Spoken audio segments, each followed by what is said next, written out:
పుట్టగానే మనం చెప్పగల పుట్టుతోనే జటావల్కధారి అయి పుట్టాడు.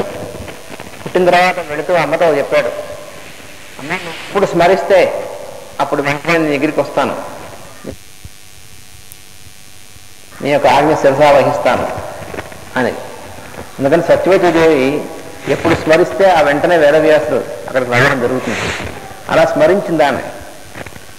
ఆ రోజు స్మరిస్తే అక్కడికి వచ్చాట. వస్తే ఆ తల్లితో సంభాషణ జరుపుతున్నాడు. సత్యవతీదేవితో వేదవ్యాసుడు అంటున్నాడు, తండ్రి గారి గురించి అంటున్నాడు, శాశ్వత వేద విద్యా స్వరూపులు ఆజన్మ బ్రహ్మనిష్ట గరిష్ఠుడు అగు మా తండ్రి పరాశర మహర్షి నీ విషయమున కామదృష్టి వహించి నేను చూచి మోహపడనని భావించినంతటి అవ్యక్తుడను కాను. కామమునకై చరించువాడు సంతతిని సంస్కరించుకున్నంతటి శ్రద్ధా సామర్థ్యములు కలిగి ఉండడు కదా. ఇదే అక్కడ ఉన్నటువంటిది. అంటే కేవలం కామం వల్ల బై ప్రోడక్ట్గా పిల్లవాళ్ళు పుడితే ఆ పిల్లల్ని సంస్కరించుకునే సంస్కారం ఆ కామదృష్టితో ఉన్నటువంటి వాడికి ఉండదు. మరి వేదవ్యాసులంతటి వాడిని కొడుకుగా ఇచ్చి ఆయన్ని ఒక జగద్గురు అనేటువంటి స్థితికి తీసుకెళ్ళగలిగినటువంటి తండ్రి కామదృష్టి గలవాడైతే ఆ పని చేయలేడు. అందుకని అంటున్నాడు, మరి తన తండ్రి పరాశర మహర్షి కామదృష్టి గలవాడు కాదు. విడిచిపెట్టిన పరాశరుల ఆంతర్యము పరమ పవిత్రమని స్పష్టపడుతూనే ఉన్నది. ఇది చాలామందికి తెలియదు. ఏమిటంటే కామ దృష్టితో సత్యవతిని చూసినటువంటి వాడైతే పరాశర మహర్షి వేదవ్యాసుడు యొక్క జన్మ అయిన తర్వాత ఎలాగో పిల్లవాడు పుట్టాడు, నేను వివాహం చేసుకుంటాను, నువ్వు నాతో వచ్చే అని అనాలి మామూలుగా ఇప్పటి దృష్టి ప్రకారం అయితే, కామకుల దృష్టి ప్రకారం. కానీ అక్కడ కామస్పర్శ కానే కాదు. ఎందుకంటే వేదవ్యాసులంతటి మహర్షి మహానుభావుడు పుట్టడానికి ఒకే ఒక గ్రహాలు పైనటువంటి గ్రహస్థితి ఒక సమయం ఉంటుందన్నమాట. ఆ సమయం ఆయన పడవలో ఎక్కినప్పుడు ఆ సమయం ఉంది. అందువలన అప్పుడు వెంటనే ఆ వేదవ్యాసుడు జన్మ జరగాలి. అందుకు అప్పుడే అప్రయత్నంగా దైవికంగా అందుకు తగినటువంటి ఆమె సత్యవతి. ఆమె యొక్క జీవలక్షణం కూడా తర్వాత వివరిస్తారు ఇందులో, సత్యవతి అంటే ఏమిటో అనేటువంటిది. అందువల్ల అందుకు తగినటువంటి ఆమె అక్కడ ఉండడం, ఆ గడియ రావడం, అది కూడా కామస్పర్శ లేకుండా కేవలం తపశ్శక్తి చేత సద్యోగర్భం అనేటువంటి విధంగా నేను పుట్టడం అనేటువంటిది అది ఒక ఐడియల్ జన్మ. సత్యోగర్భం అంటే ఇప్పుడు వాళ్ళకి ఇప్పుడున్నటువంటి శాస్త్రీయతకు వాళ్ళకి తెలిసేటువంటిది కాదు. అది ఒకప్పుడు ఉండేది. సత్యోగర్భంలో పుట్టడం అనేటువంటిది మహానుభావులు ఇప్పుడు పుట్టరు. ఎందుకంటే ఇప్పుడు సంతానం కలగడం అంటే కేవలం కామదృష్టి తప్ప ఇంకోటి తెలియనటువంటి స్థితిలో ఉంది మానవ జాతి. కాబట్టి ఇప్పుడు తెలియనటువంటిది. అందుకని అలాగా అటువంటి సద్యోగర్భంలో పిల్లవాడు పుట్టిన తర్వాత మళ్ళీ ఆమెను మామూలుగా నీ వివాహ జీవిత స్వేచ్ఛ ఇస్తున్నానని ఆ పిల్లవాడిని స్వీకరించి ఆమెను స్వేచ్ఛగా వదిలిపెట్టడం అంటే మరి దీంట్లోనే తెలుస్తుంది కామానికి సంబంధం కాదనేటువంటిది.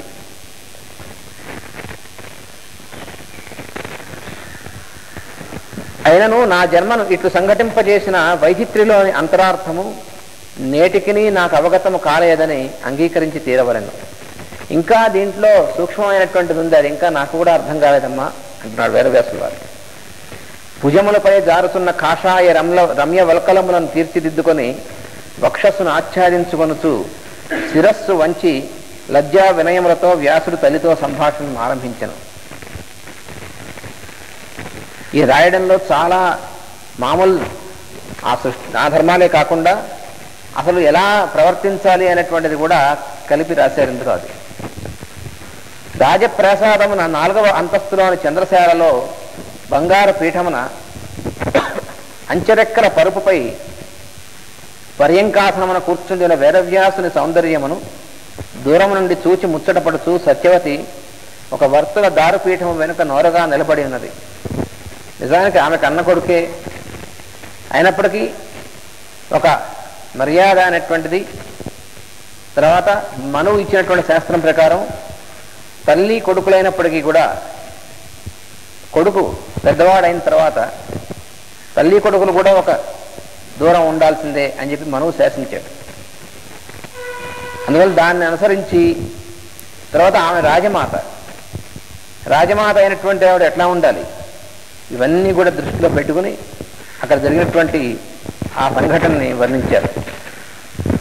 అందుకని తన కొడుకే పెద్దవాడు, మహానుభావుడు, కాషాయ వలకలాలు ధరించినటువంటి తపస్వి, అతను చూచి ముచ్చట పడుతున్నటువంటి తల్లి అక్కడ నుంచి మాట్లాడుతోంది. ఆమె ఒక భక్తుల దారపీఠం వెనుక నోరగా నిలబడి ఉన్నది. ఆమె వెనుక ద్వారం నుండి వైశాఖ పూర్ణిమ సుధాకాంతులు శాలలోనికి ప్రవేశించి పాలధారల వలె జాళ్లు కట్టుచున్నవి.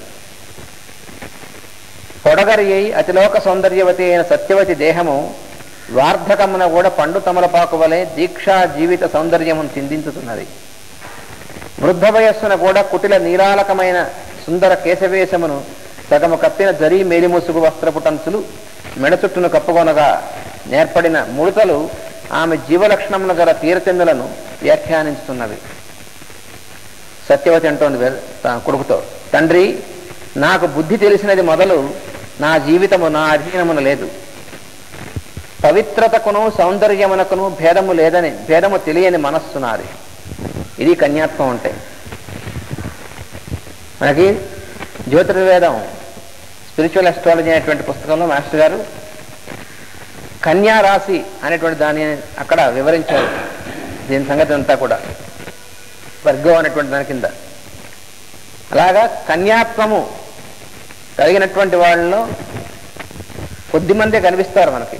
అంటే ఆ స్థితిలో ఉన్నటువంటి వాళ్ళు. అలాంటి వారిలో సత్యవతి ఒకటి.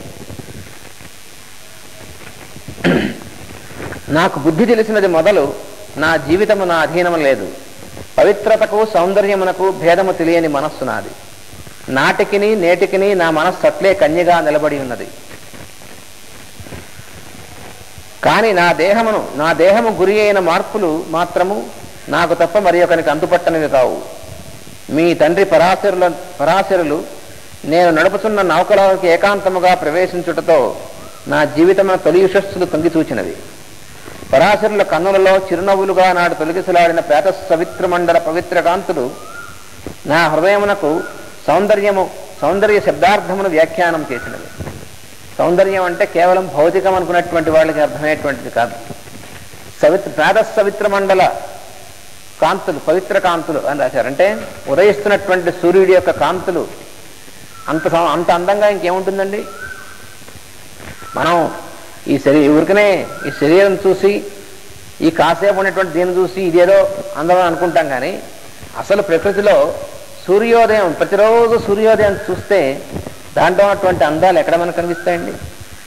సూర్యోదయం, చంద్రోదయం, మరి మనం చూసేటువంటి చుట్టూ ప్రకృతి, దాంట్లో ఉన్నటువంటి అందం ముందు ఈ కేవలం శరీరధారులైనటువంటి వాళ్ళ శరీరాలు అందాలు లెక్క.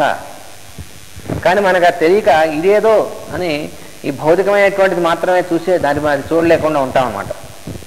అందుకని ఆయన యొక్క ఆ పరాశరుల వారు నవ్వినటువంటి నవ్వులో చిరునవ్వులు ప్రేత సవిత్రమండల పవిత్ర కాంతులు చూసింది ఈవిడ. అప్పుడు సౌందర్యం అంటే అర్థమేమిటో ఈవిడ హృదయానికి మొట్టమొదటి తెలిసింది. ఆ పవిత్ర కాంతులు నా హృదయమునకు సౌందర్య శబ్దార్థమును వ్యాఖ్యానము చేసినవి. ఆనాడు మీ తండ్రి నన్ను చూచి వ్యామోహపడనని నేటికి నీ బొంకలేను.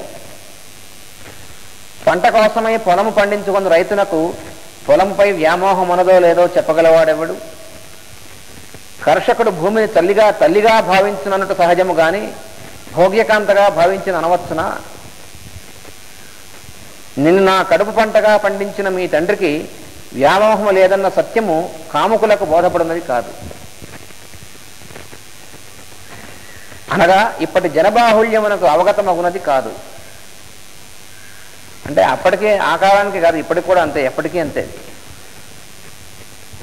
పుత్రుడవయ్యు నాకు మార్గదర్శకుడమైన నిన్ను ఈ రాత్రి స్మరించి ఆహ్వానించుటలో ఒక విశేషమున్నది.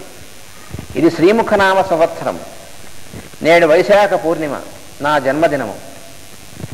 ఇది నా జీవితమున 3వ శ్రీముఖనామ సంవత్సరము. అంటే ఆవిడ వయస్సు ఎంతప్పుడు 120 సంవత్సరాలు అన్నమాట. ప్రభవ విభవ మొదలైనటువంటి సంవత్సరాలు మొత్తం 60 ఉన్నాయి. అందులో శ్రీముఖనామ సంవత్సరంలో పుట్టింది ఆమె, వైశాఖ పూర్ణిమ నాడు. ఆ రోజు 3వ శ్రీముఖనామ సంవత్సరంలో వైశాఖ పూర్ణిమ 3వ దీంట్లో అంటే అర్థం ఏమిటి 360 అనమాట. 180 120 కాదు 180 260 గతించినాయి 120 అయిపోయింది. ప్రభావారి శ్రీముఖారి ఎడిషన్ అనమాట. 120 అయిపోయిన తర్వాత శ్రీముఖ వచ్చింది. అది ఆమె వయస్సు. అందువలన ఆ వయస్సులో మాట్లాడుతోంది ఆవిడ. శ్రీముఖనామ సంవత్సరం నాడు 127 సంవత్సరాలు. నీవు నాకు 20వ సంవత్సరమున నా జన్మదినముననే అవతరించితివి. కృష్ణుడి కంటే పెద్దదే ఇవిడే. మరి ఇక్కడ చాలా పెద్దది, కృష్ణుడి కంటే చాలా పెద్దది. అసలు అప్పటికి ఇంకా ఇప్పటికి ఈవిడ చెప్పే సమయానికి అసలు కృష్ణుడు ఇంకా పుట్టాడు లేదు కూడా. కృష్ణుడే 120 సంవత్సరాలు జీవించాడు, 125 సంవత్సరాలు. ఇది ఎప్పుడు కృష్ణుడి జననం కంటే కూడా ముందు సంగతి. అప్పటికి ఈవిడికి 127 సంవత్సరాలు సత్యవతీదేవికి.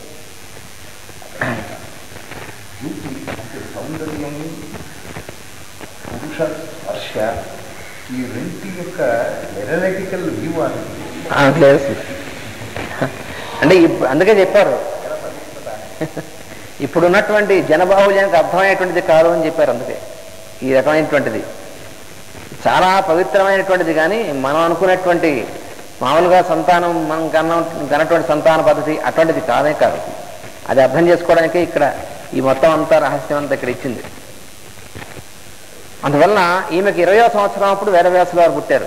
ఎప్పుడు ఆవిడ జన్మదినం నాడు, అంటే వైశాఖ పూర్ణిమ నాడు.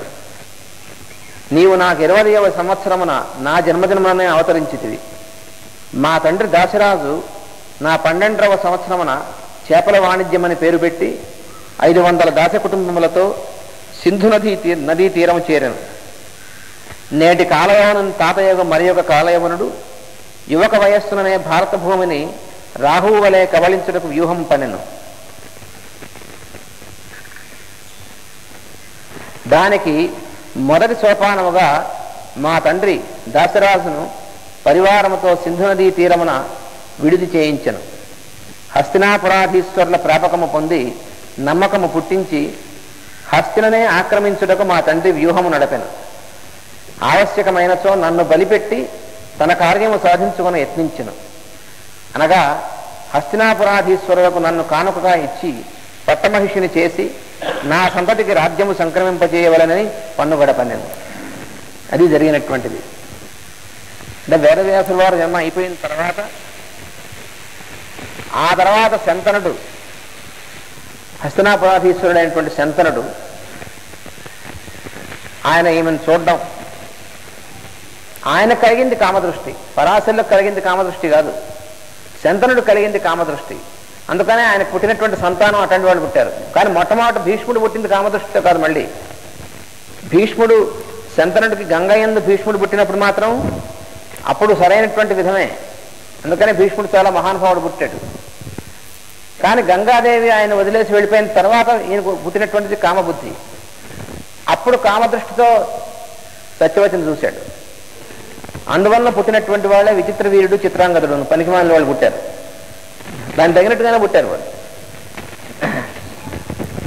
అందువల్ల ఇక్కడ ఈ దాశరాజు అంటే సత్యవతి యొక్క తండ్రి ఉన్నాడే, ఆయన చాలా ఈ కాలయవనుడి దగ్గర కొలువులో ఉన్నటువంటి వాడు. అందువలన సత్యవతిని పట్టమహిషిగా చేస్తే ఆమె సంతానానికి రాజ్యం ఇచ్చినట్టయితే నీకు ఇచ్చి పెళ్లి చేస్తానయ్యా అన్నాడు శంతన మహారాజుని. అది మనకు తెలుసు కథ. సరే, భీష్ముడు ప్రతిజ్ఞ చేయడం ఇదంతా కూడా మనకు తెలుసు.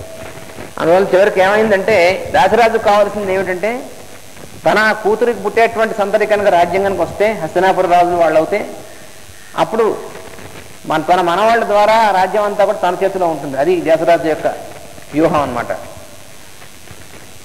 అంటే అప్పుడు వ్యాసుడు అంటున్నాడు, ఆ దినములలో దేవాపి హస్తినాపురాధీశ్వరుడు కానున్నాడని మంత్రి పురోహిత వర్గం నిర్ణయించినదట.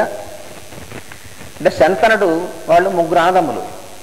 వాళ్ళలో పెద్దవాడు దేవాపి, రెండోవాడు శంతనుడు, మూడోవాడు బాహ్లికుడు. ఈ 3 అన్నదమ్ములు. ఆ పెద్దవాడు రాజ్యార్హుడు. అసలు దేవాపి రాజు కావాలి. కానీ దేవాపి అయినటువంటి ఆయన, ఇప్పుడు మనం మాస్టర్ కుత్భూమి అంటున్నామే, ఆయన దేవాపి అంటే ఆయన మహర్షి, బ్రహ్మర్షి ఆయన. అందువలన ఆయన ప్రత్యేకమైనటువంటి కారణం వల్ల పుట్టినటువంటి వాడు, రాజ్యం కోసం పుట్టలేదు ఆయన.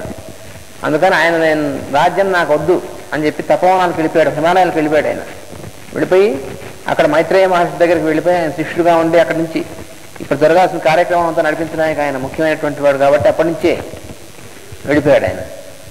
ఎప్పుడైతే పెద్దవాడు అయినటువంటి దేవాపి రాజ్యం వదిలేసి వెళ్ళిపోయాడో అప్పుడు రెండో వాడు కాబట్టి శంతనుడు తర్వాత వాడు కాబట్టి ఆయనకి రాజ్యార్హత వచ్చింది. అందువల్ల శంతనుడు రాజు అయ్యాడు. మూడోవాడు బాహ్లికుడు, వాడు రాజు కాలేదు. బాహ్లికుడు చివరిదాకా ఉంటాడు, భారత యుద్ధంలో కూడా ఉన్నాడు బాహ్లికుడు. బాగా ముసలివాడు, భీష్ముడు అంటే భీష్ముడికి బాబాయ్ అన్నమాట బాహ్లికుడు అంటే. వాడు భీష్ముడే ముసలివాడు. అప్పుడు మహాభారత యుద్ధంలో మహాభారత యుద్ధంలో భీష్ముడు ఎంత ముసలివాడు తెలియాలంటే, భీష్ముడుకి పిల్లలు లాంటి వాళ్ళు కదా ధృతరాష్ట్రుడు పాండురాజు వాళ్ళు ఆ వయస్సు. ఆ పాండురాజుకు ధృతరాష్ట్రుడి పిల్లలు కౌరవులు. అందులో అర్జునుడు కృష్ణుడు ఇంచుమించు ఒక వయస్సు వాళ్లే. మహాభారత యుద్ధం సమయానికి కృష్ణుడికి 90 సంవత్సరాలు దగ్గర, అర్జునుడికి కూడా అంతే సుమారుగా. అంటే చూడండి అప్పటికి భీష్ముడు ఎంత ముసలివాడో. భీష్ముడికి చిన్నాన్న ఈ బాహ్లికుడు, ఆయన కూడా ఉన్నాడు కౌరవ యుద్ధంలో. కౌరవుల తరఫున యుద్ధం చేశాడు ఈ బాహ్లికుడు కూడాను. ఆ యుద్ధంలోనే పోతాడు. అది క్రమం. అంటే సత్యవతి అంటుంది, అవును ముగ్గురులో దేవాపి జ్యేష్ఠపుత్రుడు కదా అంటే వ్యాసుడు. దేవాపి కారణజన్ముడు. అతడు మరి ఒక ప్రయోజనము సాధించుటకై ధనుర్మాసమును అవతరించను. దేవాపి అప్పుడు పుట్టినటువంటిది ధనుర్మాసంలో పుట్టాడు. ధనుర్మాసం అంటే మనం ఇప్పుడు చేసుకునేటువంటి నిరాయనం ధనుర్మాసం కాదు. సూర్యుడు ధనస్సులో ఉన్నప్పుడు పుట్టాడు ఆయన, అది ధనుర్మాసం. వైరాగ్య సంపన్నుడై యుక్తితో రాజకీయముల నుండి తప్పించుకొని తపోవనములకు ఏగి పరాశరుల ఆజ్ఞపై మైత్రేయుని అనుగ్రహం పడసెను. మైత్రేయుల వారు కూడా పరాశరుని శిష్యుడే. అందుకని ఈయన పరాశరు దగ్గరికి వెళ్తే నువ్వు మైత్రేయుడి దగ్గరికి వెళ్ళు, ఆయన దగ్గర శిష్యరికం చేయి అని చెప్పి పరాశరుల వారు చెప్పారు దేవాపికి.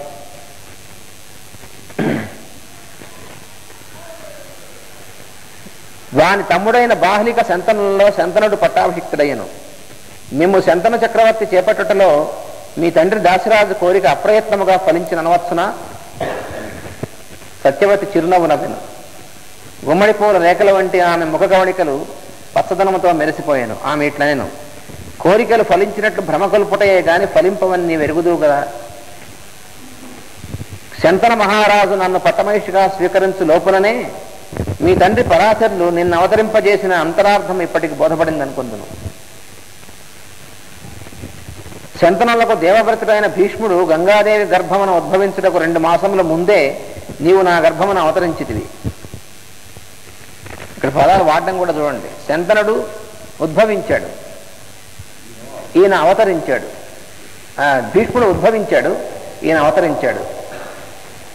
అవతరించడం పద్ధతి ఇది, ఉద్భవించేది మామూలుగా పుట్టడం. గంగాదేవి భీష్ముడిని మామూలుగా కనిదేవిడ. కానీ ఇక్కడ వ్యాసుల వారు అవతరించి నీవు అవతరించితివి. దేవవ్రతుడు భీష్ముడై రాజ్య పరిత్యాగం చేయుట విధి విధానము గనుక నా గర్భమున పుట్టిన సంతతికి రాజ్యము సంక్రమించుట తప్పనిసరి అయ్యను. మరి భీష్ముడు ప్రతిజ్ఞ చేశాడు కదా, అందుకని ఆయన రాజ్యార్హుడు అయినప్పటికీ రాజ్యం స్వీకరించని ప్రతిజ్ఞ చేయడం వల్ల ఈమెకు పుట్టినటువంటి వాళ్ళకి రాజ్యం సంక్రమించింది. నీవు నాకు జ్యేష్ఠపుత్రుడుగా పుట్టుట వలన రాజ్యము నీ సంతతికి సంక్రమించుట విధి విధానమైనది. ఇది అక్కడ ఉన్నటువంటి ధర్మ సూక్ష్మం. ఎందుకంటే ఆమెకు తర్వాత శంతనుడి వల్ల పుట్టినటువంటి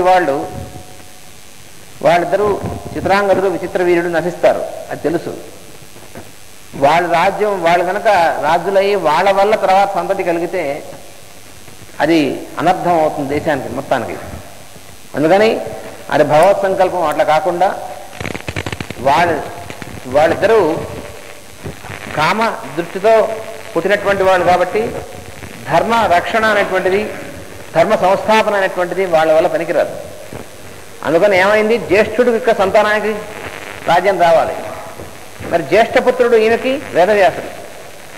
కానీ భీష్ముడి కంటే కూడా ముందు పుట్టాడు ఆయన. వేదవ్యాసుడు 2 నెలలు ముందు పుట్టాడు ఆయన. అందువల్ల రాజ్యము నీ సంతతికి సంక్రమించడం విధి విధానమైనది. భారత ధర్మమునకు రాహువు వలె కాలయవనుడు గ్రహచారము చేయగా ధూమకేతువు వలె మా తండ్రి పశ్చిమమున పొడిచెను. నీవు ధర్మసేతువుగా అవతరించితివి. మీ తండ్రి యుగాంతర ధర్మ ప్రవర్తకులనుటకు ఇంతకన్నా నిదర్శనమేమి? ఆనాడు మీ తండ్రికి కామము నాపై కలిగెనో భారత ధర్మంపై కలిగెనో నీవే నిర్ణయించుకునవచ్చు. చాలా అద్భుతమైనటువంటి. అందువలన ఇప్పుడు తెలుస్తుంది పరాశరుల వారికి దేన్ని దృష్టిలో పెట్టుకుని వేదవ్యాసుల వారు పుట్టడం కోసం, అవతరించడం కోసం ఆయన సత్యవతిని ఎన్నుకోవడం జరిగిందో. అంటే భారత జాతి మొత్తాన్ని రక్షించాలంటే వేదవ్యాసులు ముందు పుట్టాలి. ఆయన పుట్టాలంటే ఆ క్షణంలోనే పుట్టాలి. అందువల్ల అలా నిర్ణయించడం జరిగింది. ఎందుకని ఆవిడంటుందన్నమాట, కామం వల్ల కాదు పుట్టింది, భారత జాతిని, ధర్మాన్ని, జాతిని రక్షించడం కోసం మీ తండ్రి సంకల్పించినటువంటిది, ఈ విధంగా పుట్టావయ్యా నువ్వు అని. అంటే వ్యాసుడు అంటున్నాడు, తల్లి మీ తండ్రి కోరిక తీరా పట్టాభిక్తుడైన చిత్రాంగదుడు కుటుంబ కలహములను భారత భూమికి మొట్టమొదటిగా నేర్పాను. అంటే ఏంటంటే ఈ చిత్రాంగదుడు అనేటువంటి వాడు సత్యవతికి చంద్రుని వల్ల పుట్టినటువంటి వాళ్ళలో పెద్దవాడు. వాడు వాడేం చేసంటే వాడికి రాజ్యం అర్హత ఉంది వాడికి, అయినప్పటికీ వాడు అసలు ధర్మ సంస్థాపన దీని గురించి ఏమీ తెలియదు వాడికి.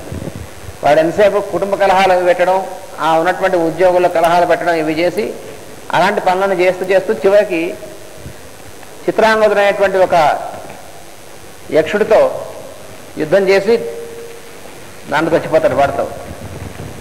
ఆ తర్వాత విచిత్ర వీరుడు వాడు రాజవుతాడు. వాడు అంతకంటే పనికి మాలిన వాడు. వాడికి ఎంతసేపు కామం తప్ప ఇంకోటి తెలియనటువంటి వాడు, పూర్తిగా తలకెక్కినటువంటి వాడు. అందుకని వాడికి రాజ్యం, ప్రజలు కావాల్సిన అసలు తెలియదు వాడికి. అందుకని వాడు ఆ కామభోగాలు వాటిలో పడిపోయి చివరికి రాజయక్ష్మ అనేటువంటి వ్యాధి కలిగి వాడు తెస్తాడనమాట. ఇదంతా కూడా విధి సంకల్పం. ఎందుకంటే వీళ్ళిద్దరూ జాతిని నిలబెట్టేటువంటి వాళ్ళు కాదు. అందువల్ల అప్పుడు ఏం చేయాలి అని భీష్ముడిని పిలుస్తుంది సత్యవతి. భీష్ముడు కూడా మరి తన కొడుకు కింద లెక్క కదా. భీష్ముడిని పిలిచి, నాయన నా సంతతి కోసం కదా నువ్వు ప్రతిజ్ఞ చేశావు, వాళ్ళు నశించారు, ఇప్పుడు జాతిని రక్షించడానికి సంతానం అవసరం, అందుకని నువ్వు వివాహం చేసుకో, ఇప్పుడు నేను తల్లిగా ఆజ్ఞాపిస్తానని చెప్పింది ఆవిడ.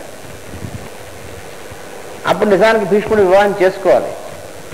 కానీ ఏమన్నాడంటే, నేను ప్రతిజ్ఞ చేశాను, ప్రతిజ్ఞాభంగం అయితే నాకు అపకీర్తి వస్తుంది కాబట్టి చేసుకోవాలన్నాడు. భీష్ముడు మహానుభావుడే, కానీ దేనికి ప్రాముఖ్యం ఇచ్చాడంటే తన అపకీర్తి వస్తుందని ప్రాముఖ్యం ఇచ్చాడు, కానీ జాతిని రక్షించడం కోసం, తర్వాత ధర్మ సంస్థాపనం దానికి ప్రాముఖ్యం ఇవ్వలేదు, పొరపాటు పడ్డాడు. అందుకే భీష్ముడు అంతటి మహానుభావుడు అయ్యుండి కూడా ఆయన అవతారతత్వానికి సంబంధించినటువంటి దాంట్లో పని చేయలేకపోయాడు. ఆయన తెలుసు భగవద్భక్తుడే భీష్ముడు, చాలా మహాభక్తుడు, కృష్ణుడు ఎవరో తెలుసు. అన్నీ తెలుసుండి కూడా కౌరవుల వైపు ఉండడం అనేటువంటిది ఎందుకు జరిగిందంటే ఇగో ఇటువంటి సంస్కారం వల్ల. ఎందుకోసం ప్రతిజ్ఞ చేశాడు? తండ్రి కోసం చేశాడు, తండ్రి ఇష్టం కోసం చేశాడు. కానీ ఎవరి కోసమైతే తండ్రి ఇలా వ్యామోహం పడ్డాడో ఆమె చెప్తోంది తల్లి. ఆమెకి వ్యామోహం లేదు, ఆమె చెప్తోంది. అలాంటప్పుడు తన యొక్క ప్రతిజ్ఞకు ప్రాముఖ్యం ఇచ్చాడు, తన యొక్క కీర్తి ప్రతిష్ట ప్రాముఖ్యం ఇచ్చాడు. అప్పుడు ఇక ఆవిడ ఏం చేసింది? వ్యాసుని స్మరించింది, పెద్ద కొడుకుని స్మరించి, నాయన ఇది సంగతి. అందువల్ల ఇలాంటప్పుడు మరి సరైనటువంటి వారసులు కనుక లేకపోతే ధర్మ పరిపాలన చేసేటువంటి వాడు ఉండరు. అందువలన ఇప్పుడు ఉన్నటువంటి ధర్మం, దాన్ని దేవరన్యాయం అంటారు. ఆ ధర్మం ప్రకారం నీవు సంతతిని ఇవ్వవలసింది. ఈయన కూడా సంతతిని ఎలా ఇచ్చాడు? పరాశరుల వారు, వేదవ్యాసుల వారు పుట్టడానికి ఎలా అయితే తపశ్శక్తితో ఇచ్చారో అలా ఈయన కూడా కామస్పర్శ కాదు. కానీ మరి గుడ్డివాడు ఎందుకు పుట్టాడు అన్నాడు. ఆవిడ తల్లి అంటే ఈ విచిత్ర వీరుడి యొక్క భార్యలు, ఆ కథ మీకు తెలుసు. కాశీరాజు కూతుళ్ళు వాళ్ళు, అంబాలిక. వాళ్ళలో అంబ పెద్దది, ఆమె భీష్ముడిని చంపడానికి తర్వాత ప్రతిజ్ఞ పుట్టింది. అంబిక, అంబాలిక వాళ్ళిద్దరూ ఉన్నారు. వాళ్ళిద్దరిలో వాళ్ళకు కూడా ఈ సంస్కారం లేదు. సత్యవతి ఉన్న సంస్కారం వాళ్ళకి ఎక్కడ ఉంది? కానీ ఇంకా విధి లేదు వాళ్ళ తప్ప ఇంకా. అయితే వాళ్ళని ఒకసారి చూస్తే ఆ తపశ్శక్తి చేత వాళ్ళ సంతానం కలిగి ఇటువంటి తపశ్శక్తి కలవాడు వేదవ్యాసుడు, పరాశరుడు లాంటి శక్తి కలవాడు. అయితే ఆమె సత్యవతి లాంటిది కాదు కదా, ఆమె కన్య కాదు, ఆమె మనస్సు. అందువలన ఆమె కళ్ళు మూసుకుని అదేదో కామం అనుకుని కళ్ళు మూసుకుంది, అందుకని గుడ్డివాడు పుట్టాడు. ఆ కామభావం వాడు మనస్సులో ఉంది కాబట్టి వాడు కూడా కామపురుషుడయ్యాడు. ధృతరాష్ట్రుడు కూడా మహాకామకుడు వాడు, అందుకని వాడి సంతానం అందరూ కూడా అట్లాంటి వాడు పుట్టారు.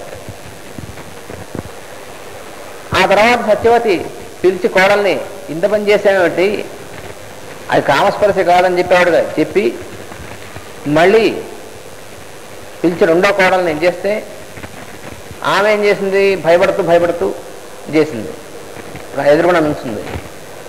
పుట్టినటువంటి వాడు చాలా మహానుభావుడే, కానీ వాడు పాండురవర్ణంతో పుట్టాడు, కానీ వేరే లోపమేం లేదు.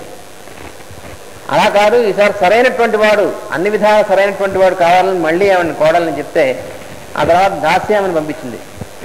కానీ ఆ దాసి ఎటువంటి కామస్పర్శ ఉన్నటువంటిది కదా, ఆమె పవిత్రురాలు, ఆమెకి ఇట్లాంటి భయం అసలు ఇట్లాంటి మనోభావాలు ఏమీ లేవు. ఆవిడ మామూలుగా ఎదురుకుండా వస్తే ఆమెకు పుట్టినటువంటి వాడు విదురుడు. అందువల్ల ఈ ముగ్గురు వ్యాసుని యొక్క తపశక్తి వల్ల పుట్టినటువంటి వాళ్ళు. ఇది జరిగినటువంటి వృత్తాంతం. అందులో ఎక్కడా కామస్పర్శ అనేటువంటిది ఎక్కడా లేదు. ఇది ఈ మొత్తం కథలో ఉన్నటువంటిది. అందువల్ల ఈ అంతా కూడా వివరించారు ఇందులో. అందుకని పరాశరుల యొక్క సంకల్పం అనేటువంటిది ఎటువంటిదో దాని గురించి చెప్పడం కోసం ఈ చాప్టర్ కొంత చదివా నేను. అందుకని భీష్ముడు సంగతి ఇచ్చారు ఇందులో. సత్యవతి దేవి యొక్క జీవలక్షణం వచ్చింది. తర్వాత ఈ జరిగినటువంటి దాంట్లో ఉన్నటువంటి అసలు రహస్యాలన్నీ కూడా ఇందులో ఉన్నాయి. అందుకని పరాశరులు వారు ఏం జరగబోతుందో భారత జాతికి మొత్తానికి అది ముందుగా చూసి అంతటి దృష్టిలో పెట్టుకుని వేదవ్యాసుల వారిని జన్మ కలిగించాడు ఆయన. అది జరిగినటువంటిది ఇందులో ఇచ్చారు. చివరికి వ్యాసుడు అంటున్నాడు, ఏది ఎట్లయినను పరిపూర్ణ పురుషుడైన ధర్మరక్షకుడు అష్టమ గర్భమై అవతరించడం మా తండ్రి గారి పొడుపు కథలోని అంతరార్థమై ఉన్నది. అంటే వీళ్ళందరూ నువ్వు పుట్టడంలో మహానుభావుడు ఇలా పుట్టావంటే అష్టమ గర్భంలో పుట్టేటువంటి వాడు పుడతాడు అని చెప్పి పరాశర మహర్షి పొడుపు కథ చెప్పాడు. ఆ వచ్చినటువంటి వాడు ధర్మాన్ని నిలబెడతాడు అని. అందుకని ఎవరు అనేటువంటిది ఎవరికి తెలియదు అప్పటిదాకా, వ్యాసుడు తప్ప. సత్యవతి అంటోంది, నీ తపశ్శక్తిని వేదోద్ధరణ సామర్థ్యము శమదమాది గుణ సంపన్నత చూసినప్పుడల్లా నీవే ఆ పరిపూర్ణుడైన పురాణ పురుషుడువేమో అని అనిపించుండును అని తల్లి వ్యాసుడు. అతడు నేను కానని మాత్రము నాకు తెలియదు. అతడే నేనైతే అష్టమ గర్భమును జన్మించిన వాడినే కదా. నేను వైశాఖ పూర్ణిమ చంద్రుని అంశమున దిగి వచ్చిన వేద ధర్మోద్ధారకుడనని మాత్రము నాకు తెలియను. అయితే 8వ గర్భంలో పుట్టినటువంటి వాడు భీష్ముడు, వాడేమో పురాణ పురుషుడని కొన్నాడు అనుకున్నారు. కానీ ఎప్పుడైతే అంటే సత్యవతి కూడా ఒకవేళ అనుకుంది భీష్ముడు వాళ్ళ ధర్మ సంస్థాపన చేయగలడేమో అని. కానీ ఎప్పుడైతే ధర్మం కోసం సంతానాన్ని ఇవ్వాల్సిందంటే నేను చేసినటువంటి ప్రతిజ్ఞ ముఖ్యం అన్నాడు, వాడు అష్టమగర్భ సంజాతుడు అయినప్పటికీ వాడు కాదు పురాణ పురుషుడు అనేటువంటి నిర్ధారణ చేసుకుంది. అందుకని భీష్ముడు కాదు. సత్యవతి అంటూ, నీ తండ్రి గారి పొడుపు కథ విప్పుట సులభము కాదు. ఇంతటి కలుషితమైన రాజవంశముల నడుమునకు దిగివచ్చినను పురాణ పురుషుడు చేయగలిగినదేమీ? దిగివచ్చి తొలుత వీరందరినీ నేలమట్టము చేయవలెను, లేనిచో ధర్మరక్షణకు మార్గము లేదు. వ్యాసుడు అంటున్నాడు, తండ్రి గారు ఈ పొడుపు కథకు వ్యాఖ్యానములు పరిష్కారములు కాదాలవు. పరిపూర్ణ పరమపురుషుడు అవతారమూర్తి దిగివచ్చుట, భూభారము తొలగించుట, వేదధర్మమును ఉద్ధరించుట నా కనుల ఎదుటనే నేనుండగా జరుగునని మాత్రము నాకు ఆశ ఉన్నది. దానికి నా ప్రయత్నము తోడైనచో నేను అవతారం ఎత్తినంత మహాభాగ్యమప్పును. మన జన్మదినమును నన్ను ఆశీర్వదించుటకై పిలిపించిదివి కదా, నన్ను ఇట్లా ఆశీర్వదింపుము అన్నాడు తల్లిని. సత్యవతి ఆశీర్వదిస్తుంది, తండ్రి గారి నుండి సంక్రమించిన నీ సంకల్పము అభీష్ట సిద్ధిగా పరిణమించుగాక. చిరకాలమునకు నిన్ను చూచి నీతో ప్రసంగించిన నా మనస్సు ప్రసన్నమైనది. ఇక నీవు నీ పని మీద పోయిరమ్ము. ఇది మొదటి అధ్యాయం. ఇది ఎందుకు చదివానంటే వ్యాసుడు యొక్క జన్మ, పరాశరుల యొక్క తపశ్శక్తి, సంకల్పం, సత్యవతి యొక్క కన్యాత్వం అంటే ఏమిటో అది తెలియడం కోసం ఇందులో ఇచ్చారు. ఇందులో ఈ గ్రంథాల్లో ఎన్నో రహస్యాలు ఈ పురాణాల్లో ఎక్కడో ఉన్నటువంటివన్నీ కూడా సులువుగా చదువుకోవడానికి ఇచ్చారు. అంటే మనం చదువుకుంటే తెలుస్తాయి, చదువుకోకపోతే ఏం తెలుస్తాయి. తర్వాత భాగవతంలో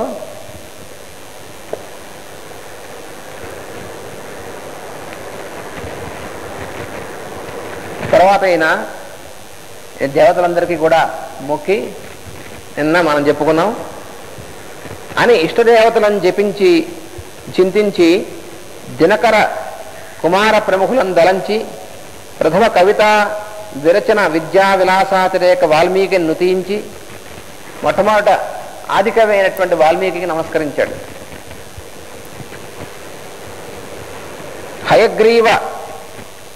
హయగ్రీవ ధనుజకర పరిమిళిత నిగమ నివహ విభాగ నిర్ణయ నిపుణతా సముల్లాసునకు వ్యాసునకు మ్రొక్కి మొట్టమొదట ముందు ఉన్నటువంటి మహానుభావులకు నమస్కారం చేసి వాళ్ళని స్తుతించి వాళ్ళ యొక్క అనుగ్రహంతో మొదలుపెట్టాడనమాట. శ్రీ మహాభాగవత కథాసుధా రస ప్రయోగికి శుకయోగికి నమస్కరించి మృదు మధుర వచన వరపల్లవిత స్థానునకున్ బాణునకున్ ప్రణమిల్లి అంటే అక్కడ దాకా శుకుడు వాళ్ళ దాకా అయిపోయిన తర్వాత కూడా ముందున్నటువంటి కవులు ఉన్నారు, వాళ్ళని కూడా గౌరవించాలి. ఇది సంప్రదాయం, కవి సంప్రదాయం. అలా ఉన్నప్పుడే వాళ్ళందరి యొక్క ఆశీస్సులు ఉన్నప్పుడే ఇటువంటి పెద్ద పని చేయగలుగుతారు. లేకపోతే నేను చేస్తున్నానని మొదలెట్టేటువంటి వాడు ఎప్పుడు చేయలేడు. కతిపయ శ్లోక సంమోదిత సూరు మయూరును అభినందించి మహాకావ్యకరణ కళావిలాసం కాళిదాసం కొనియాడి కవి కమల రవిన్ భారవిన్ బొగడి విదళితాఘ మాఘు వినుతించి వీళ్ళందరూ కూడా మహాకవులు. మాఘుడు అనేటువంటి ఆయన కూడా చాలా మహాకవి. సంస్కృతంలో పంచకావ్యాలు అంటారు. ఇప్పుడు అసలు సంస్కృతమే ఎవరు నేర్చుకోవటం లేదు. ఇప్పుడు పంచకావ్యాలు అంటే అవి ఏమిటో ఎవరికి తెలియదు. 5 మహాకావ్యాలు ఉన్నాయి. ఆ 5 మహాకావ్యాలు కూడా తప్పకుండా నేర్చుకునేటువంటి వాళ్ళు చాలామంది పూర్వం నేర్పేవాళ్ళు. సంస్కృతం నేర్చుకోవడం అది 5 కావ్యాల్లో కొన్ని శ్లోకాలను నేర్చుకోవడం అనేటువంటిది ఉండేది. ఆ 5 ఒకటి రఘువంశం, ఇంకోటి కుమార సంభవం, ఇంకోటి మేఘ సందేశం, తర్వాత ఈ 3 కాళిదాసు రాసినటువంటివి. ఇవి కాకుండా శిశుపాల వధం అనేటువంటిది ఒక కావ్యం మాఘ కవి రాసినటువంటిది. కిరాతార్జునీయం అనేటువంటిది భారమైనటువంటి ఆయన రాసినటువంటిది. ఈ 5 కావ్యాలు చాలామందికి నోటికి వచ్చేవి. కొన్ని శ్లోకాలు పంచకావ్యాలు అంటారు. కనీసం కొన్నైనా వచ్చేవి. ఇప్పుడు అసలు సంస్కృతమే నేర్చుకోవట్లేదు. సంస్కృతం మనం ఒక 50 సంవత్సరాలు పోతే జర్మనీ వాళ్ళ దగ్గర నుంచో అయితే బ్రిటిష్ వాళ్ళ దగ్గర నుంచి నేర్చుకోవాల్సినటువంటి స్థితి మనకు వస్తుంది. ఎందుకంటే సంస్కృతంలో మాట్లాడగలిగినటువంటి వాళ్ళు భారతదేశంలో తగ్గిపోతున్నారు, పాశ్చాత్య దేశాల్లో ఎక్కువ అవుతున్నారు. ఎందుకంటే నేను ప్రతి సంవత్సరం చూస్తూ ఉంటాను చాలామంది ఇక్కడ సంస్కృతం నేర్చుకోవడం, సంస్కృతంలో మాట్లాడుతూ రాసినటువంటి వాళ్ళు కూడా ఉన్నారు అక్కడ. అదే అదృష్టవశాత్తు మా గురువుల దగ్గర నేను చిన్నప్పుడు నేర్చుకోవడం వల్ల వాళ్ళతో సంస్కృతం మాట్లాడేటువంటి ఉంది. లేదా అవమానం పాలు అవుతాం అన్నమాట. అక్కడ వెళితే పాశ్చాత్య దేశాలు వెళ్తే సంస్కృతంలో మనం ఏం మాట్లాడలేకపోతే అవమానం మనకి. అయితే మనకు అవమానం ఉండలేండి. నేను నేర్చుకోలేదు, ఇంగ్లీష్ నేర్చుకున్నానని చెప్పుకుంటాం మనం. సంస్కృతం నేర్చుకున్నాను, వాళ్ళు సంస్కృతం నేర్చుకున్నాం అని చెప్తారు. వాళ్ళు ఎంతో చాలా ఆదరంతో. అందుకని మళ్ళీ ఎప్పుడైనా చూద్దాం, మన తర్వాత తరం వస్తే వాళ్ళు నేర్చుకుంటారేమో చూద్దాం. ఒకవేళ మనం అందరం సంస్కృతం మర్చిపోయినా భారతదేశంలో పాశ్చాత్యుల నుంచి సంస్కృతం నేర్చుకోవచ్చు. దాంట్లో ఏం సందేహం లేదు, ఆ ఇబ్బంది లేదు. ఇప్పుడున్నటువంటి పాశ్చాత్య దేశాల్లో చాలా దేశాల్లో సంస్కృతం చదువుకున్నటువంటి వాళ్ళు ఎంతోమంది ఉన్నారు. అంటే ఇంగ్లీష్ ఎలా నేర్పారో మనకి, తర్వాత వాళ్ళే వచ్చి మళ్ళీ సంస్కృతం నేర్పుతారు. అందుకని మన సంస్కృతం మనం వాళ్ళ దగ్గర నేర్చుకోవచ్చు. మన ఆయుర్వేదం, ఎందుకంటే ఆయుర్వేదం కూడా మన దేశంలో వాడుకలో ఉంది, కానీ ఎక్కువ ప్రాచుర్యంలో ఉంది పాశ్చాత్య దేశాల్లో. వాళ్ళు చాలామంది ఆయుర్వేద వైద్యమే వాళ్ళు ఫాలో అవుతున్నటువంటి వాళ్ళు అదే చేస్తున్నారు. అందుకని సంస్కృతం, ఆయుర్వేదం, మన శాస్త్రాలు, మన శాస్త్ర గ్రంథాలు, సంస్కృత గ్రంథాలు కూడా ఉన్నాయి అక్కడ. ఇది సంస్కృతంలో లిపిలో రాసినటువంటి గ్రంథాలు కూడా ఉన్నాయి అక్కడ. అది చదివేటువంటి వాళ్ళు కూడా ఉన్నారు. మనం అనుకుంటాం పాశ్చాత్య దేశాల్లో ఏదో మనకి ఇక్కడ కంటే కొంచెం ఎక్కువ ఇంగ్లీష్ మాట్లాడతారని. పాశ్చాత్య దేశాల్లో ఇంగ్లీష్ వచ్చినటువంటిది దేశాలు చాలా తక్కువ. ఇంగ్లాండ్ వాళ్ళ భాష కాబట్టి ఇంగ్లీష్ వచ్చు, మిగతా వాళ్ళకి ఇంగ్లీష్ చాలా తక్కువ మంది మాట్లాడతారు. ఇప్పుడు కాస్త నేర్చుకుంటున్నారు. ఇంగ్లీష్ కంటే కూడా ముందు సంస్కృతం నేర్చుకున్నారు ఈ జర్మన్ వాళ్ళందరూ. ఇప్పుడు జర్మనీయే కాకుండా అన్ని దేశాల్లోనూ సంస్కృతం ఉంది. అందుకని పంచకావ్యాలు అవన్నీ కూడా మనం చదువుకోవాలనుకోండి, మనకి ఎప్పుడైనా ఖాళీ ఉంటే తీరికుంటే సంస్కృతం కాస్త నేర్చుకుంటే చదువుకోవచ్చు. అందువల్ల వీళ్ళందరూ పాపం ఆ పేర్లు చెప్పాడు ఆయన ఈ భాగవతంలో, ఆ ముందు కవుల పేర్లు. అది మనం ఎప్పుడైనా విన్నాం, మన తాతగారులు వాళ్ళకి తెలుస్తుంది, కానీ మనం ఎప్పుడు అంత అవకాశం లేదు మనకి తెలుసుకునేందుకు. మన తర్వాత వాళ్ళకి చెప్పేందుకు మనకే తెలియదు. మనం ఏం చెప్తాం? భారవి, ఆ భారవైనటువంటి ఆయన కూడా మహాకవుల్లో ఒకడు. భారవిన్ బొగడి విదళితాఘు మాఘు వినుతించి ఆంధ్ర కవిత గౌరవ జన మనోహారి నన్నయ సూరిం కైవారంబు చేసి హరిహర చరణారవింద వందనాభిలాషిం దిక్కన మనీషిం భూషించి మరియు ఇతర పూర్వ కవిజన సంభావనంబు కావించి వర్తమాన కవులకు ప్రియంబు పలికి భావి కవుల బహూకరించి అభయ కావ్యకరణ దక్షుండనై మరీయ పూర్వజన్మ సహస్ర సంచిత తపఃఫలంబున శ్రీమన్నారాయణ కథా ప్రపంచ విరచనా కుతూహలుండనై ఒక్క రాకా నిశాకాలంబున సోమోపరాగంబు రాకం గని సజ్జనానతంబు అనభ్రంకష శుభ్ర సముత్తుంగ భంగ అగు గంగకం జని కృంకిలిడి విడలి మహనీయ మంజుల పులిన తలంబున మహేశ్వర ధ్యానంబు చేయుచు కించిది ఉన్మీలిత లోచనుండనై ఉన్నయడా. ఈయన వెళ్ళి గంగలో స్నానం చేశాడు. ఈయన గంగా స్నానానికి ఎక్కడో వెళ్ళి గంగలో స్నానం చేసి ఒడ్డున కూర్చుని ఈశ్వరుని ధ్యానిస్తూ కూర్చున్నట్ట ఒక సాయంకాలం పూట. అలా కూర్చునేప్పటికీ మెరగు చెంగటనున్న మేఘంబు కైవడి నువిద చెంగటనుండ నొప్పువాడు చంద్రమండల సుధా సారంబు పోలిక ముఖమున చిరునవ్వు మొలచువాడు వల్లీయుత తమాల వసుమతీజము భంగి బలు విల్లు మూపున బరగువాడు నీలనగగ్ర సన్నిహిత భానుని భంగి ఘన కిరీటము దలగలుగువాడు పుండరీక యుగము బోలు కన్నులవాడు విడద యురమువాడు విపుల భద్రమూర్తివాడు రాజముఖ్యుడొక్కరుడు నా కన్నుగవకు నెదురగానబడియే. శివుణ్ణి ధ్యానిస్తూ కూర్చున్నట్టు గంగలో స్నానం చేసి వచ్చి ఒడ్డున ఆ ఇసుకలో అలా అర్ధనమీలిత నేత్రుడై ధ్యానంలో ఉంటే ఎదురుగుండా ఒక ఆయన వచ్చి నిలబడ్డాడు. ఆ నిలబడ్డ ఆయన ఎవడు? జటాజూటం కాదు, గంగ కాదు, నెట్టిన చంద్రుడు కాదు. ధ్యానించినటువంటి ఆయన కాకుండా ఇంకో ఆయన నిలబడ్డాడు. ఎవడైనా ఒక రాజపురుషుడు నిలబడ్డట. మంచి టీవీగా ఉన్నటువంటి ఆయన, నీలదేహం కలిగినటువంటి వాడు, పుండరీకముల వంటి కన్నులు కలిగినటువంటి వాడు, కిరీటం పెట్టుకున్నటువంటి వాడు, విల్లు ధరించినటువంటి వాడు, విడదమైనటువంటి ఉరము గలవాడు, ఆజానుభావుడైనటువంటి వాడు అయినటువంటి ఒక ఆయన కనబడ్డట. ఏను నా రాజశేఖరం దేరిచూచి సంభాషింప ప్రయత్నంబు చేయునడా. ఎవరు ఈ రాజు? నేను శివుని ధ్యానిస్తే ఎవరో రాజుగారు వచ్చి నిలబడ్డాడేమిటి, ఎవరైనా అనుకుని సంభాషణ చేద్దామని అనుకుంటుంటే అతడు తా రామభద్రుండ నామ్నాంకితంబుగా మహాభాగవతంబు తెనుంగు సేయము నీకు భవబంధములు దిగునని ఆనతిచ్చి తిరోహితుండైన సమున్మీలిత నయనుండనై వెరగుబడిన చిత్తంబున. ఈయన మీరెవరు స్వామి, ఏ దేశం రాజులు ఏమిటి అని అడగబోతున్నాడు. అడగబోతుంటే ఆయన చెప్పాడు, నన్ను రామభద్రుడు అంటారు నాయన, నన్ను రాముడు అంటారు. నువ్వు భాగవతాన్ని తెలుగు చేసి నా నామాంకితంగా రాయి భాగవతాన్ని అని చెప్పి అంతర్ధానం అయ్యట ఆయన. అప్పుడు ఈయన ఏమిటి ఆశ్చర్యం, ఈయనకు ఇష్టమైనటువంటి శివుని ధ్యానిస్తే అప్రయత్నంగా రాముడు దర్శనమిచ్చాడు.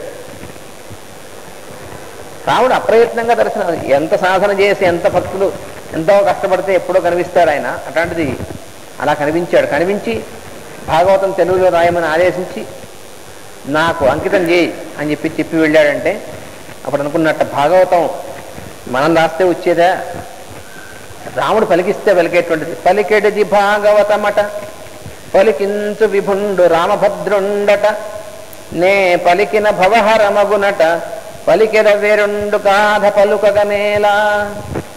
అప్పుడన్నాడు భాగవతం పలికేది భాగవతం పలుకుతుంది కానీ నేనెవరే పలకడానికి, మనం ఏదో కావ్యం రాయాలి, మనం ఏదో దాన్ని చేయాలి అనేటువంటిది కాదు. అసలు ఆయన పలికేది ఏమో భాగవతం, పలికించేవాడు ఆయన పలికాడు వచ్చి, ఆయన పలికిస్తే పలుకుతాం. అది జరిగినటువంటిది. అప్రయత్నంగా తనంతట తానుగా వచ్చి అవ్యాజంగా వచ్చి పలికించాడు ఆయన. ఆయన పలికితే ఆయన పలికిస్తే భాగవతం పలికితే పలకాలి. అందువలన ఆయన పలికించినప్పుడు పలికితే భవహారం అవుతుంది. అది భవం, ఈ జన్మరాహిత్యం అనేటువంటిది కలుగుతుంది. అందువల్ల వేరే గాథలు అవి ఇవి పలికేటువంటి దానివల్ల ఏం ఉపయోగం ఉంది?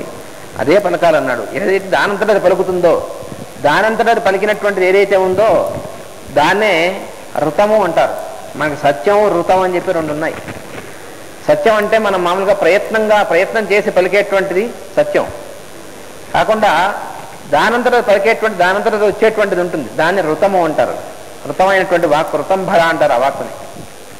ఇక్కడ ఈయనకి దానంతటది పలికినటువంటిది, అందువల్ల దానంతటది పలికేటువంటిది పలకాలి. కానీ మనం పలకదలుచుకుని పలికితే అది దానివల్ల ఏమొస్తుంది? అందువల్ల పలికేటిది భాగవతము అన్నారు. దీంట్లో పలికేటిది భాగవతం. ఎక్కడ పలుకుతుంది భాగవతం? పలికేటిది భాగవతము అట అన్నాడు. ఎక్కడి నుంచి పలుకుతుంది అది? ఇక్కడి నుంచి వచ్చి పలికేటువంటిది కాదు, అక్కడి నుంచి పైనుంచి వచ్చేటువంటిది అర్థం అట అంటే. పలికించు విభుండు రామభద్రుండు, ఆయన ఎక్కడ? ఆయన కూడా అటే అన్నాడు. అంటే ఆ లోకం నుంచి వచ్చేటువంటిది భాగవతం, అంటే విష్ణువు నుంచి వచ్చేటువంటిది భాగవతం. ఆయన సాక్షాత్ శ్రీమన్నారాయణుడు. అందువలన పలికిన భవహరమగును అట, అది కూడా అంతే. భవహరం జన్మరాహిత్యం అవుతే మనం పొందేటువంటి స్థితి కూడా అక్కడే. అందుకని అటువంటిది పలకాలి.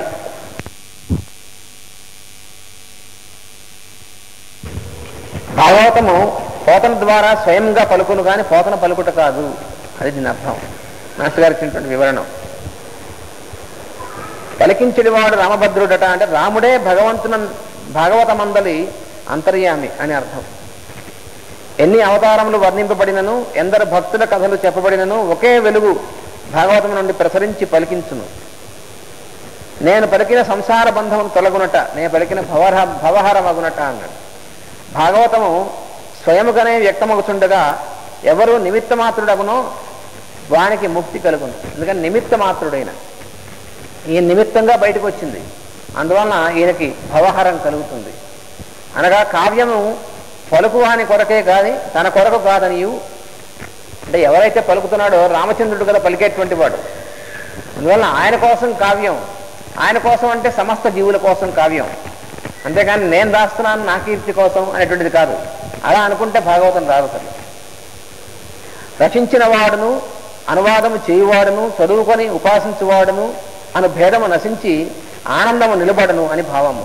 అది దీంట్లో ఉన్నటువంటిది. కనుకనే భారతము మున్నగు గ్రంథముల అనువాదం వలె అనువాదము చేయు కవి యొక్క ఔచిత్యమునకు, నిర్ణయమునకు, చేర్పులకు, కూర్పులకు తావులేదని భావము. అందువల్ల భాగవతంలో సొంతంగా రాయాల్సినటువంటిది ఏమీ లేదు భాగవతంలో. అది మనకు కనిపించేటువంటిది. భారతం తెలుగులోకి అనువాదం చేశారు, అలాగే ఇంకా కావ్యాలు అనువాదం చేశారు. కానీ అక్కడ సొంతమైనటువంటివి రాసినవి, కొన్ని లేనటువంటివి పెట్టినవి, ఉన్నవి తీసేసినవి, ఇట్లాంటివి చాలా ఉన్నాయి. అసలు భగవద్గీత మొత్తాన్ని ఎత్తిపారేశారు తిక్కన గారు భారతంలో, తెలుగు భారతంలో.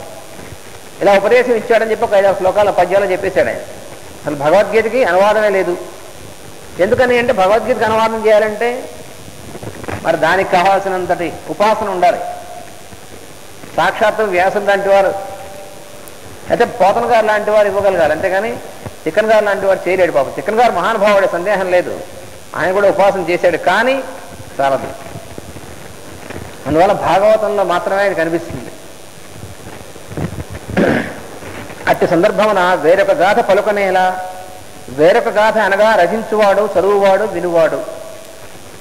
మామూలుగా మనం చాలా గ్రంథాలు చదువుతుంటే ఆ రాసినటువంటి వాడు, చదివేటువంటి వాడు, వినేవాడు ఇవన్నీ గుర్తుంటాయి.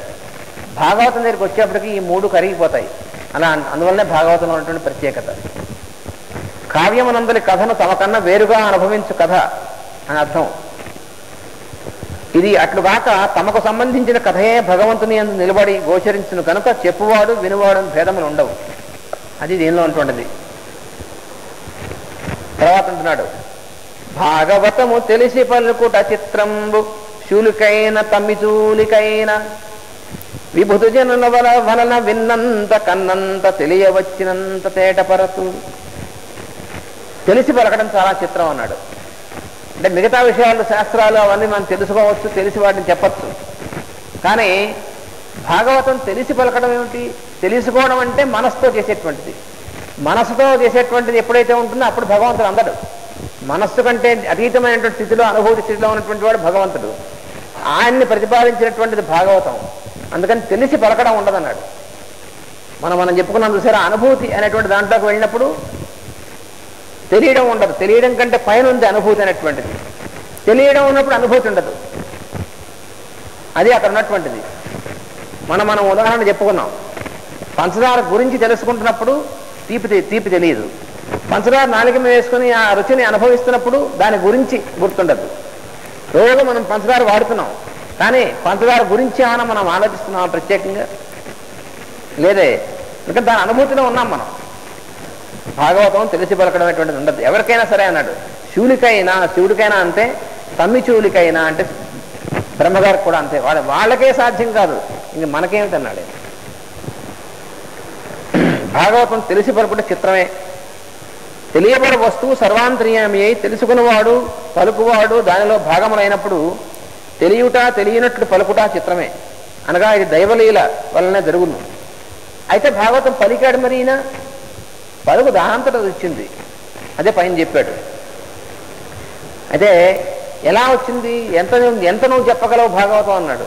నేను చెప్పడం ఉంది, పెద్దల వల్ల విన్నంత, విబుధవరుల వల్ల విన్నంత కన్నంత తెలియవచ్చినంత పెద్దలు